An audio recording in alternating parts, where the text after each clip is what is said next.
Claro que sí, Benjamín. Vamos a continuar con esta conversación. Gracias por tu conferencia. Ahora te invito por favor a que tomes asiento porque damos paso al conversatorio La visión de los gestores de activos internacionales sobre el mercado integrado NUAM.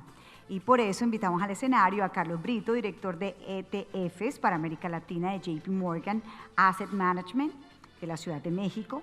Y el espacio será moderado por Irais Pérez Durán, directora de Desarrollo de Negocios de la región andina y Centroamérica Fitch Ratings.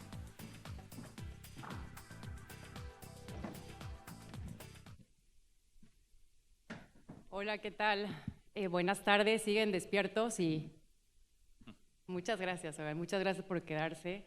Mi nombre, como bien lo comentaron, es Irais Pérez. Yo soy Country Head recientemente para la región andina y Centroamérica en Fitch Ratings, y para mí la verdad es un honor compartir, moderar este panel donde vamos a hablar de la visión internacional en los mercados de NUAM y lidera junto con líderes en la industria como lo son Benjamín Sousa, quien ya se presentó representando a BlackRock, y tengo de mi lado izquierdo a Carlos Brito, director de ETFs para América Latina en JP Morgan Asset Management.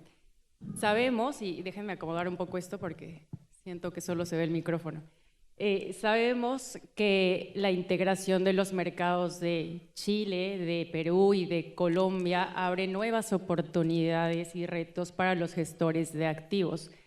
Y la visión internacional, vaya que aporta aprendizajes importantes en estos mercados. En este contexto, yo les diría que la profundidad, la transparencia son fundamentales, y actores como los gestores de activos, agencias calificadoras como Fitch Ratings, entre otros, jugamos un rol fundamental. Voy a abrir la conversación y preguntarles, desde su experiencia global, y quiero comenzar contigo, Benjamín, ¿cuáles consideran las tendencias más transformadoras en la gestión de activos en América Latina y cómo influyen en las decisiones de inversión en mercados emergentes integrados como NUAM?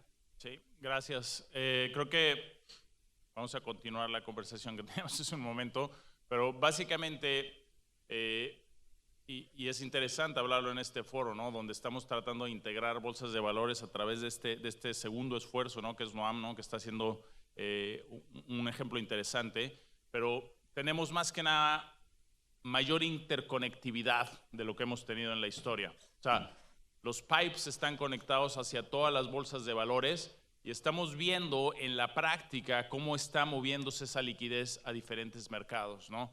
Me gusta utilizar mucho el ejemplo de México por muchas razones, pero es un mercado grande, es un mercado interesante, es un mercado que tiene mercado local y mercado global integrados, ¿no? Tiene la bolsa de valores y el SIC junto a él, y lo que estamos viendo es justamente esa idea de la transmisión de liquidez. O sea, si las bolsas están conectadas, lo que necesitas son justamente que los players de las bolsas de los dos lados también estén conectados, ¿no? Si tú puedes operar y tienes cross-listados en las diferentes regiones, porque tenemos cross-listado en las 3 bolsas que integran NUAM, puedes transmitir esta liquidez y tenemos que entender esta idea de que el volumen que estamos viendo en la bolsa de Lima o en el NUAM o en la bolsa de México no es el volumen de un ETF.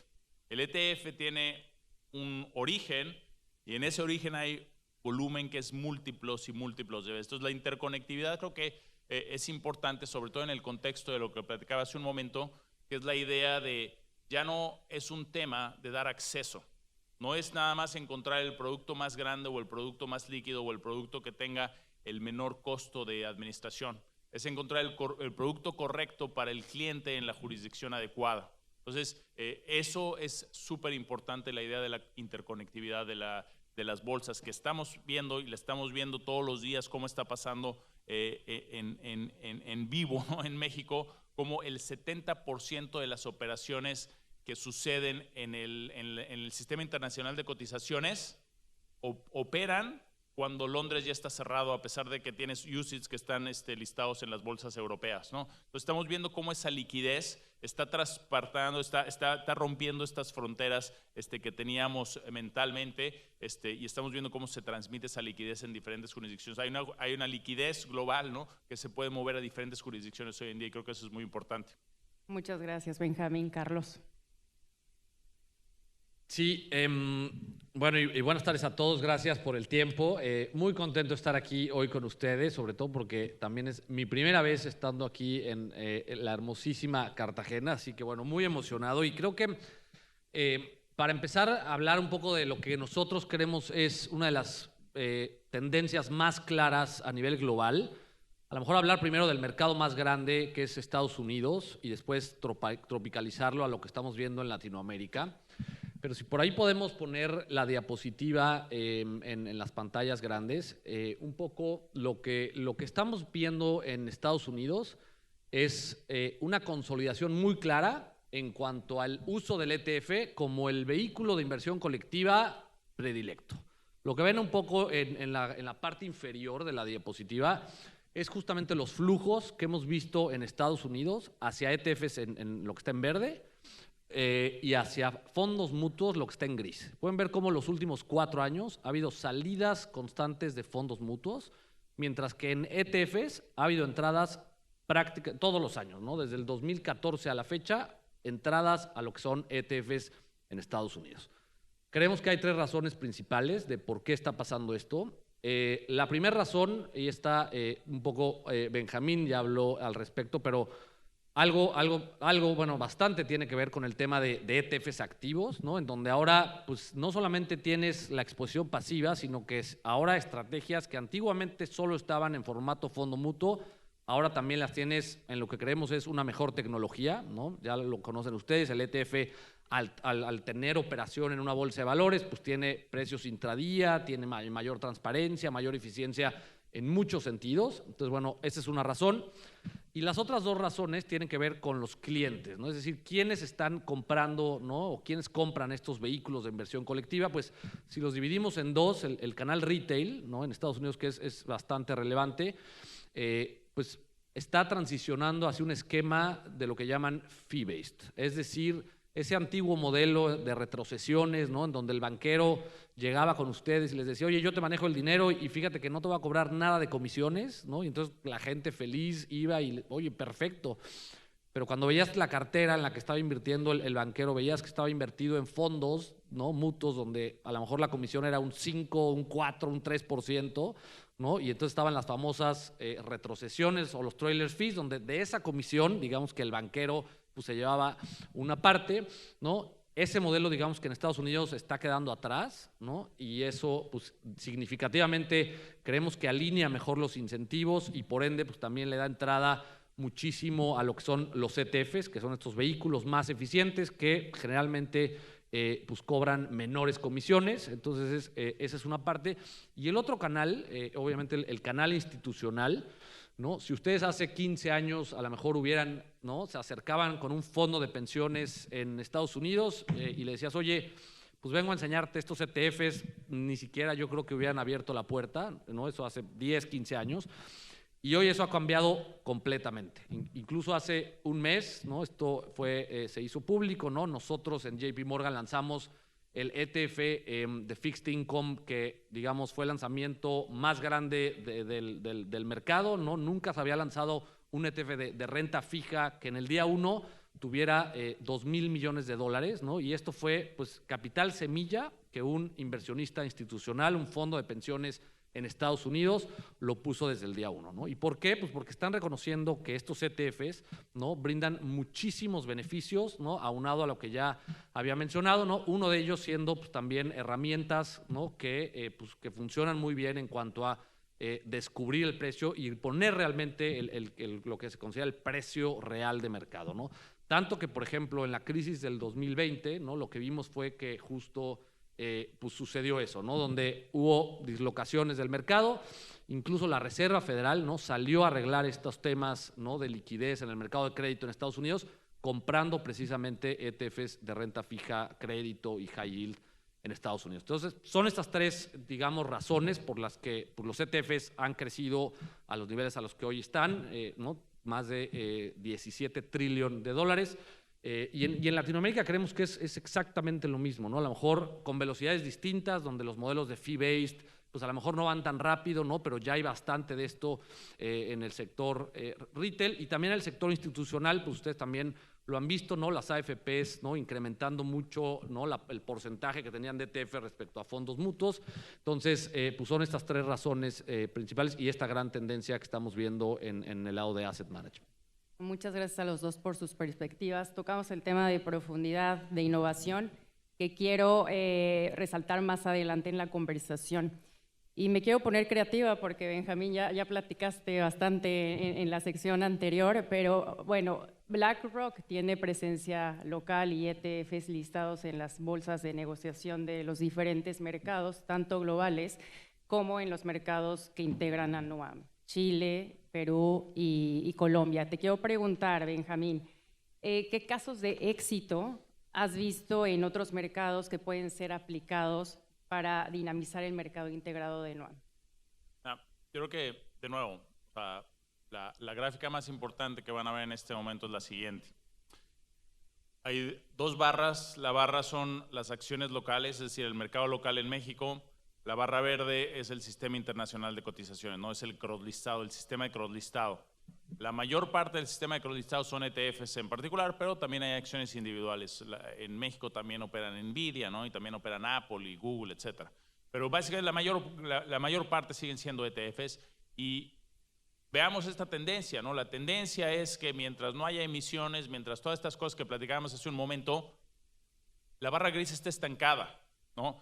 Y la línea de vida que inyecta el SIC al sistema de comisionistas en México es este sistema internacional de cotizaciones. Lo que estamos viendo es que, o sea, del 2010 al 2025 creció, pero creció de la barra verde, no creció de la barra gris. La barra gris sigue estancada. En México no solamente tenemos el problema que mencionaban hace un momento de que no hay emisiones, al contrario, hay retiros, hay OPAs, ¿no? Hay recompras de acciones y retiros de acciones de la Bolsa Mexicana de Valores. Entonces, lo que estamos creando, ¿no? De nuevo, es no solamente la idea de la diversificación o de convertir a alguien que solamente tiene renta fija mexicana, ¿no? Que la gente está contenta con un 9% de tasa.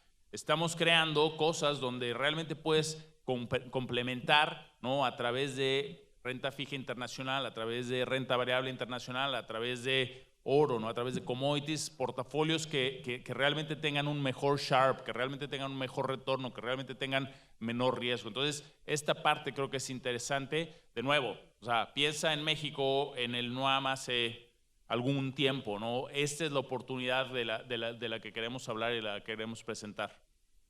Gracias, Benjamín. Y en la misma línea me quedo contigo. Viendo la adopción del Sistema Internacional de Cotizaciones en México, ¿qué oportunidades has visto para los jugadores locales de la industria de gestión de activos y cómo les ha permitido generar valor? Claro, o sea, de nuevo, o sea, pensemos en el crecimiento de los fondos mutuos. No es que hayan sustituido a los fondos mutuos existentes, no es que los gestores de México de repente dejaran de utilizar lo que hacían o dejaran de hacer lo que hacían y dejaran de sus fondos vista, desaparecieran y simplemente se fueran ETFs. Hemos visto crecimiento en las dos partes, ¿no? Las carteras colectivas, ¿no? Los fondos mutuos en México han crecido de la mano de la introducción del SIC dentro de sus propios offerings, ¿no? Pasamos de ser un mercado que simplemente ofrecía tasa local, ¿no? Tasa local que era alta, ¿no? Eso es muy parecido a la tasa colombiana, a ser un mercado que realmente empieza a ofrecer diferentes piezas, ¿no? Para ese portafolio, que es un portafolio un poco más diversificado. Hoy en día, ¿no? El porcentaje que tienen de toda la exposición que tienen en fondos mutuos siguen siendo activos locales, pero es una parte sustancial, ¿no? De ese crecimiento que hemos visto dramático en el caso mexicano, aprovechando la oferta que existe en el SIC. Es muy interesante ese caso. Y para cerrar toda esta idea, Benjamín, hemos visto un creciente apetito y adopción de estos instrumentos en Chile, en Perú y recientemente en Colombia a través del mercado global colombiano. Hacia adelante, quisiera preguntarte, ¿cuál ves tú que sean las mayores oportunidades y los retos de los mercados cross-listados como el mercado global colombiano? Sí, o sea, retos son muchos, ¿no? O sea, hay una labor de educación, ¿no? Cuando platicábamos de este tema de por qué el cliente dice, no, quiero un ETF de Estados Unidos porque lo conozco y lo veo en MSNBC o en Bloomberg TV. Es un tema de explicarle por qué, ¿no? Vas a ir a algún producto que está listado en Irlanda y que lo traes a pesos a México, ¿no? Hay muchas razones por las que lo haces, pero el cliente tiene que entender que estás tratando de hacer algo bueno por ellos, ¿no? O sea, el reto principal sobre todo, ¿no? Y esta gráfica lo muestra, es que cuando el cliente trata de comparar, ¿no? Esta exposición que es más precisa para el cliente mexicano, como el I-500, que es el swap base ETF del S&P 500, o el CSPX, ¿no? Que es el de UCITS, equivalente al S&P 500, lo que tiene que pensar es que cuando voltea a ver la bolsa en México, cuando voltea a ver el volumen en México, el volumen es demasiado pequeño. ¿Por qué? Pues porque está volteando a ver en el otro lado, ahí opera $60 billones el IBB, ¿no? o el de la competencia, ¿no? Operan montos gigantes comparado contra esto.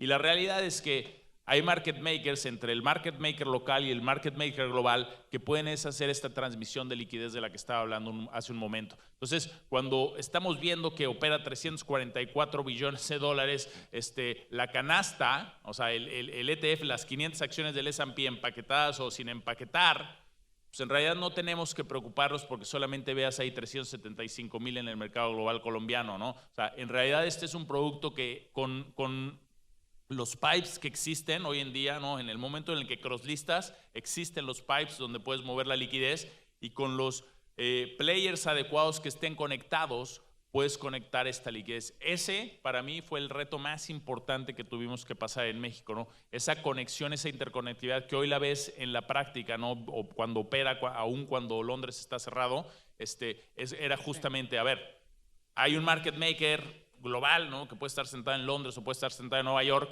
que te puede mover, ¿no? $1 billón sin problema al mercado que quieras. Te lo puede llevar a Perú, te lo puede llevar a Bogotá, te lo puede llevar a México, te lo puede llevar a Chile.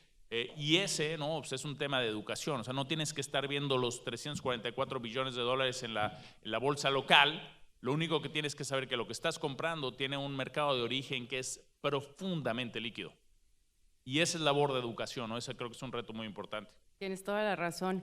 Y voy a seguir con la línea de profundidad y liquidez, que son retos clave, ¿no? Para la integración de estos mercados. Y quiero ahora ir contigo, Carlos, preguntarte qué condiciones regulatorias o de mercado serían necesarias para que los ETFs tengan mayor penetración y aporten, por supuesto, más liquidez al mercado NOAM. Sí, a ver, gracias, Iraisi. Creo que, o sea, lo que decía Benjamín es completamente cierto.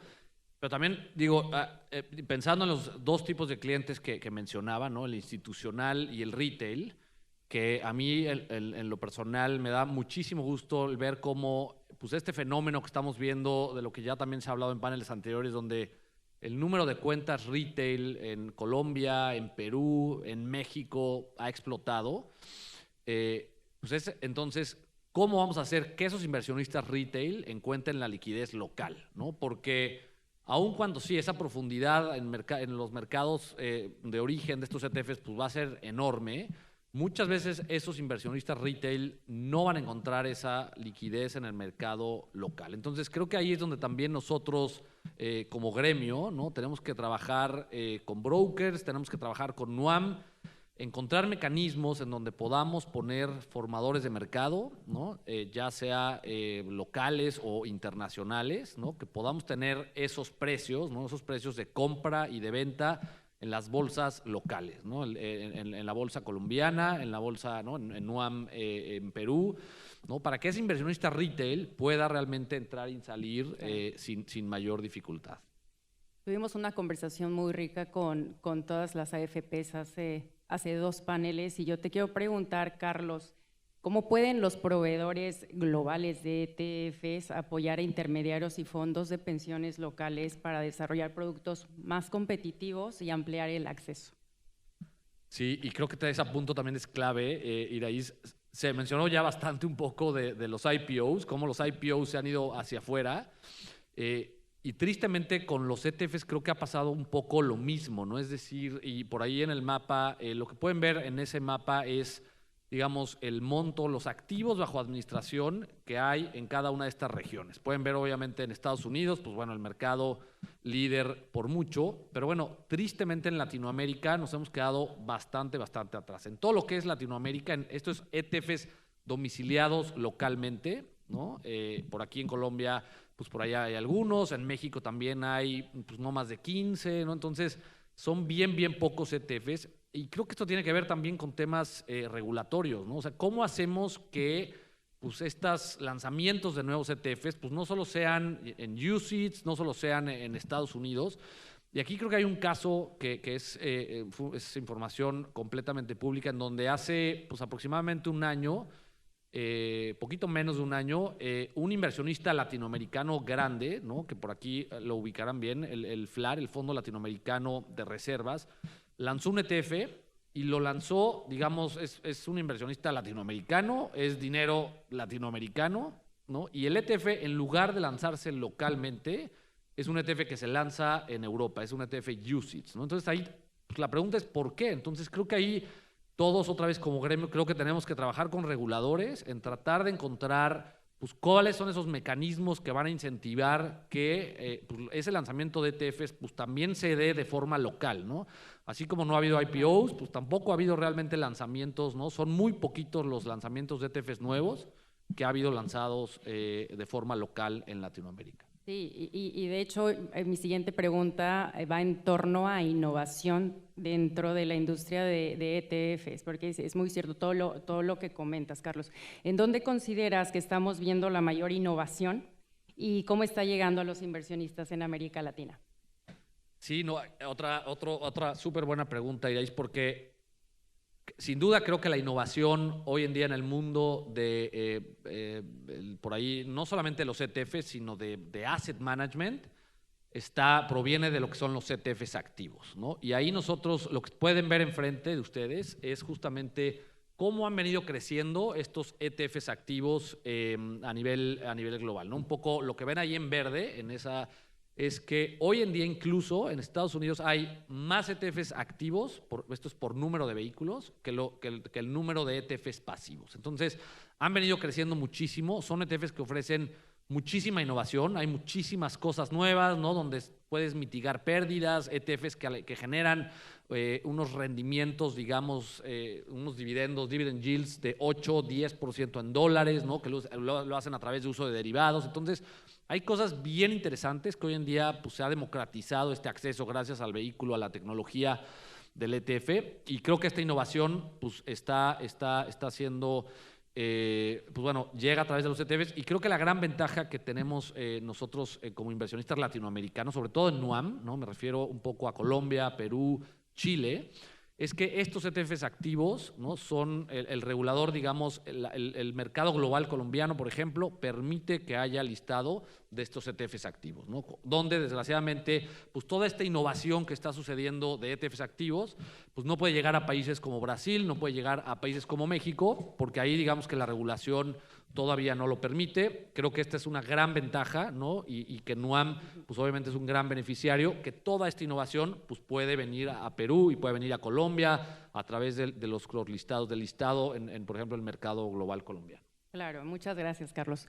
Muy interesante. Ahora, sigo con el tema de innovación y paso a tecnología y quiero preguntarte, Benjamín, ¿cómo puede la tecnología como el análisis de datos, la inteligencia artificial, mejorar la gestión de activos y la toma de decisiones en la región? Yo creo que tenemos como 25 años de experiencia en inversiones sistemáticas. Entonces, recientemente estamos hablando de Machine Learning en términos de Large Language Models, ¿no? Básicamente tú ya le hablas en lenguaje natural, ¿no? Y ya te trata de resolver todas esas cosas, pero llevamos haciéndolo durante más de 25 años, simplemente con una codificación, ¿no? No te podías comunicar naturalmente, pero hemos aprendido muchísimo y conectando un poco con lo que decía Carlos, ¿no? O sea, nuestra plataforma sistemática o sea, tenemos grandes éxitos también en la gestión de ActivityX, y mucho de eso, ¿no? Porque o sea, hay fundamental, ¿no? Hay equipos fundamentales como el de Rick Reader que ha lanzado productos muy exitosos, pero mucho del crecimiento es esta parte interesante donde tú puedes crear alfas controladas, ¿no? Sin tracking error, ¿no? Donde tú puedes realmente, o sea, das realmente herramientas. Y todo está basado en el depth, no es el análisis fundamental donde solamente tú te dedicas a analizar créditos en particular, tienes una capacidad limitada, no puedes analizar 400 o 600 o 900 nombres, ¿no? O sea, piensa que una máquina te puede analizar 2,000 emisores en el mercado de investment grade y encontrar características que tú quieres analizar, ¿no? Y puedes encontrar características a través de fundamentales, a través de valor relativo, a través de muchas señales donde puedes detectar, ¿no? La probabilidad de default, ¿no? Es el riesgo más importante que corres cuando estás jugando con renta fija, es esa probabilidad de default, ¿no? Hay un retorno asimétrico, el potencial de upside versus el potencial de downside que hay en renta fija. Y a través de estos procesos sistemáticos, ¿no? Que es básicamente inteligencia artificial detrás, puedes detectar, ¿no? Y tenemos éxito en esta pieza que lo podemos entregar a través de un ETF o a través de Separate Managed Accounts, pero hay muchas cosas que se pueden hacer con tecnología en la gestión de activos, ¿no? Que nosotros estamos tratando de entregar, ¿no? En toda esta plataforma sistemática que tenemos tanto en equities como en fixed income. Gracias, Benjamín. Y sí, claro que tocas el tema y ahora voy a pasar a agencias calificadoras y en este caso obviamente Fitch Ratings. La confianza y la transparencia son fundamentales para el buen funcionamiento de un mercado. En Fitch Ratings lo que hemos notado y lo que les quiero proyectar ahora es que el contacto directo con el mercado bajo una estructura como la de Fitch Ratings, que es global, como lo pueden ver en la presentación, hacen que se cierren estas brechas de información. Podemos pasar de lo global a la región, inclusive como lo muestro al tema de Andean Region. Podemos cerrar las brechas de información y esto es muy valorado también por los inversionistas. Asimismo, además de cerrar brechas de información, algo sumamente relevante, es, enfatizo lo que dice Benjamín, podemos tener tendencias en el mercado y dar una opinión muy robusta. Entonces, quisiera preguntarles en este sentido tanto a Benjamín como a Carlos, en su experiencia, ¿cómo contribuyen las calificaciones crediticias a generar un entorno más robusto y atractivo para los inversionistas internacionales? Empiezo contigo, Carlos. Sí, gracias. No, a ver, pues creo que son fundamentales, ¿no? Hoy en día mucho del proceso de inversión, ¿no? Inversionistas institucionales dentro de nosotros mismos, ¿no? Los equipos gestores en JP Morgan Asset Management, pues es mucho, sobre todo obviamente renta fija basado en calificaciones, ¿no? Donde pues creo que es bueno mencionar, ¿no? A veces digamos esta correlación que existe, ¿no? Entre cómo está calificado un emisor, ¿no? Y cómo luego ¿no? se llega a comportar, pues creo que ha sido bastante buena. Muchas gracias. Benjamín. No, yo creo que tenemos que pensar, bueno, de dos vías, ¿no? O sea, no solamente es que nosotros tratamos de ayudar a los inversionistas latinoamericanos, ¿no? a que diversifiquen, pero también ayudamos a los inversionistas de los países desarrollados a que diversifiquen y también tenemos fondos en la región y sin duda, ¿no? O sea, nos guste o no nos guste, una característica estructural del mercado de crédito es que los Investment Management Agreements contienen una cláusula que habla sobre la calificación crediticia, ¿no? Entonces, sin duda es importante. Nosotros tenemos fondos que invierten, ¿no? Para clientes globales, clientes que invierten en Latinoamérica, en diferentes países con diferentes restricciones y claramente esa es una de las principales características, ¿no? IMA, el clause que habla sobre el tema de la calificación crediticia. Sí, gracias, Benjamín. Y preciso en eso, ¿no? El conocimiento global con una perspectiva local que es sumamente importante para todos los que estamos aquí en este panel. Preguntarles ahora en el contexto de BlackRock y de JP Morgan Asset Management, ¿cómo logran ustedes mantener ese equilibrio en la toma de decisiones o en el diseño de estrategias para América Latina? Benjamín, comienzo contigo. No, de nuevo, o sea, lo que nosotros tratamos de hacer, y es lo que siempre hemos tratado de hacer en BlackRock, es tener una presencia local. O sea, tenemos una presencia aquí en Colombia, tenemos presencia en Perú, tenemos presencia en Chile, tenemos presencia en México, ¿no? Tenemos presencia en todos estos países en la región, y tratar de entender, no solamente lo que necesitan los inversionistas localmente, sino tratar de entender lo que realmente está pasando en estos países, ¿no? Porque eso alimenta decisiones de estas inversiones globales. O sea, la presencia local para nosotros es fundamental. O sea, yo me siento en un lugar porque me tengo que físicamente sentar en un lugar, pero consistentemente yo estoy viajando a la región. Muchos me conocen y me habrán visto antes, pero consistentemente estamos y tenemos presencia local que es súper importante para nosotros. Muchas gracias. Carlos. No, pues ahora sí que copy-paste, creo que es exactamente igual. En JP Morgan también. JP Morgan, y también yo lo creo de forma personal, ¿no? No puede estar en un lugar sin tener esa presencia local. Por ahí está Angie Rodríguez, que por ahí seguro muchos la conocen, pero es eso, ¿no? El tener la oficina aquí, que sean personas locales, ¿no? Que conozcan la industria, reguladores y demás, es esencial. Ok, y me quedo contigo, Carlos, porque ahora voy a tocar un tema temático, lo dije mal. Te quiero preguntar, Carlos, ¿cómo están enfocando los esfuerzos en JP Morgan Asset Management y qué están viendo de interés de entidades en la región en torno a temas más temáticos? Sí, claro. Inversiones más temáticas.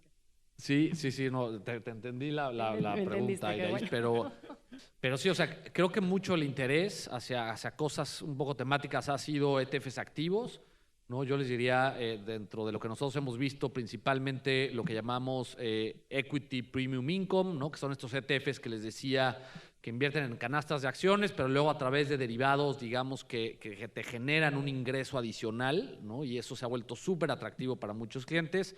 ETFs activos de tecnología, ¿no? Este sector que es tan cambiante, digamos, si lo haces a través luego de una estrategia pasiva donde hay rigidez, donde hay unas reglas de rebalanceo muy estrictas, pues a veces te puede jugar, ¿no?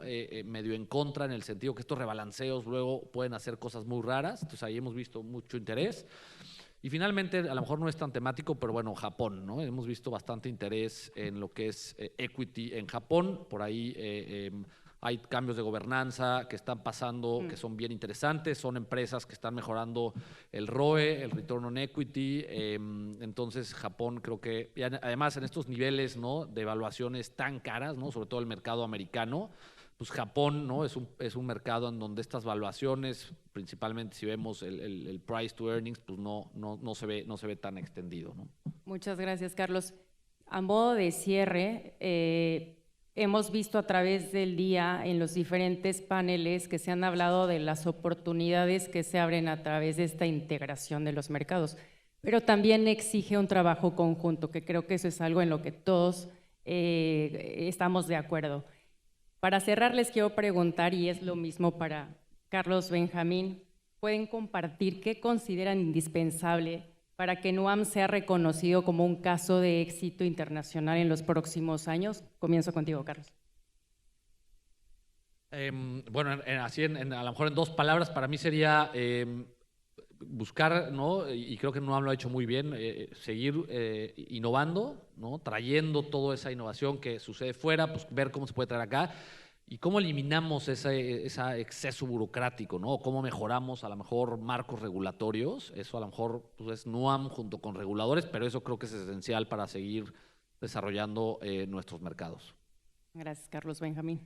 Sí, yo creo que para cerrar, pero tenemos que pensar en esto.